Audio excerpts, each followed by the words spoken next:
Hello guys, for today's video tayo ay magluluto ng pako na sinalad. Pagkatapos nun guys ay minurian na namin to. Habang agimurmuri kam garod iti pako guys, ket nagmarmari sa skampelang kini iddo.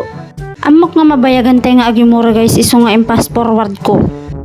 O di kad nalpas nga sigsigod ti agimurin. Idinalpas ni murimen guys, ket insaruno mimeten dati lauk na nga kamatis ken lasuna. O nagimas talaga lalo na ako mabulong na dahil lasuna nga tapos pit-pita mapo nagimasan maya etan isarunok metan nga gudwa-gudwoan dati lasunan makasangsangitan nagarudita nga partenan guys talaga nga makapasangit dito nga lasuna dikuan guys insarunok met dati kamatis nga ginudwa-gudwan in fast forward ko manan guys tanal alis to nga malpas dito nga video. Isa ang may garo dati pa kung guys tanto na magburok nga nalaing mabalin turo adaw nun. Nukasakti burok nang guys mabalintay nga adaw nun. Inusar ko nga dati strainer tap ng maikat di danom nga napudot sa konting kabil itayin tipinggan. Yung kabil ko nga rod nila sunan ken kamatisan guys. Kastino kati langanan guys. O nagimasen tas lagyan na natin po siya ng baguong.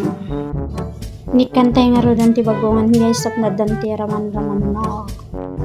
Sa tay to kiwaron nga kaslakas toy. Yan, tapos nun agwaras DJ bagong nga impantayo. Okay, mangantayon. Ramantay nga ro dati sinalad nga pakon guys. 1, 2, 3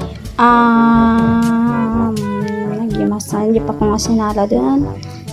Okay guys, maraming salamat. Thank you for watching. Bye-bye.